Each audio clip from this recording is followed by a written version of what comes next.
The 2013 cross-country seasons got underway on Friday at the ODAC Preview Meet, hosted by Hampden-Sydney College at the Manor Course in Farmville, Virginia. That course will also serve as the championship host in early November. Most of the conference schools took advantage of running on the track, including Washington Lee University women and Bridgewater College men, which are ranked number 1 in their respective preseason polls.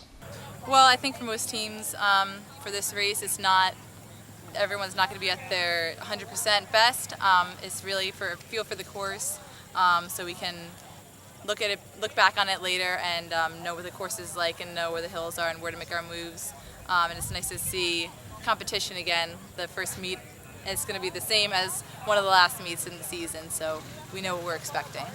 It came out a lot nicer than I thought it was. I heard the footing wasn't that great, and that was completely wrong. The footing was great. I heard there was a lot of slants on the course, and there really wasn't. I mean, I thought it was a very well manicured course, and I think, come November, it's going to be rock hard, it's going to be solid, and it's going to run really, really fast. Junior Casey McIntosh got Coach Capito's first season at Washington Lee started off on the right foot, as she was the first runner to cross the finish line at the ODAC Preview Meet.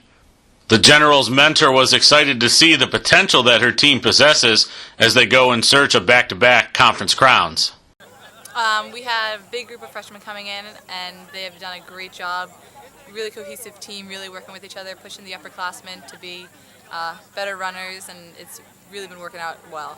We have Annalise Madison and Casey McIntosh. They'll be leading the team, and we're just looking for another strong finish again, always be in the position to hopefully grab that title again.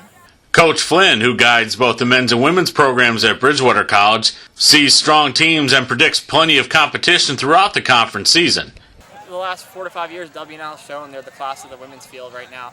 We kind of slipped in there in 2011, which was awesome. That was a huge high for us. We were second last year, so our team was a little disappointed. So, I hope we can run with them.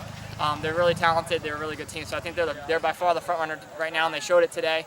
I also think EMU is very good. They were very young last year, very inexperienced, and they fizzled off a little bit at the end of the year. Started off really strong. So I think with it being a year older, Jason learned a little bit more about his runners. I mean, they're a big threat as well. So I think EMU, Washington Lee, and then of course us are the biggest 3 threats in the conference right now. And that's not to underestimate Roanoke. I think they got a couple good freshmen in and stuff like that. And Lynchburg came on really well at the end of last year, so they could be up there as well. Yeah, I think a lot of teams brought in a lot of talented freshman class this year. I think one big surprise is going to be Washington and Lee. They just hired a new coach, Brandon Spalding, who's a Bridgewater alum. So a lot of pride there in that program now, and I think he's going to do really good things. He's done good things the last 2 schools he's been at. He was at Bethany, and then he's just been at Rhodes, which is predominantly a very, very good school in our region. So I think they're going to be very good. It's all a couple freshmen for them running well today.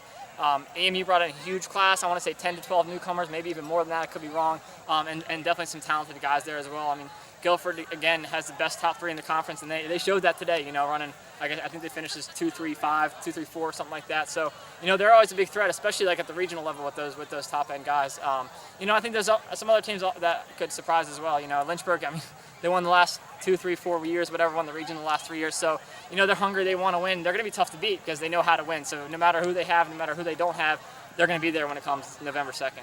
Coach Flynn's assessment of Guilford's top 3 runners was spot on at the preview meet, as Chad Norton, Andres Goncalves, and David Kaysen were the top 3 ODAC runners to cross the finish line. But Coach Flynn is looking forward to what his men can bring to the table as they go in search of an ODAC title.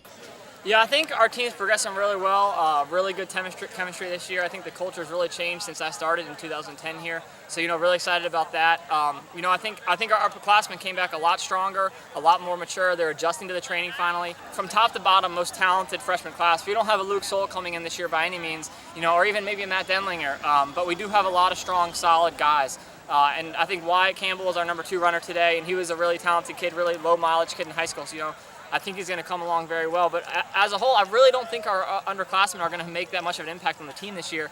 I think that's a testament to our training in the last couple of years and how much the team has matured. So, I think that when they're juniors, they're going to be very, very good.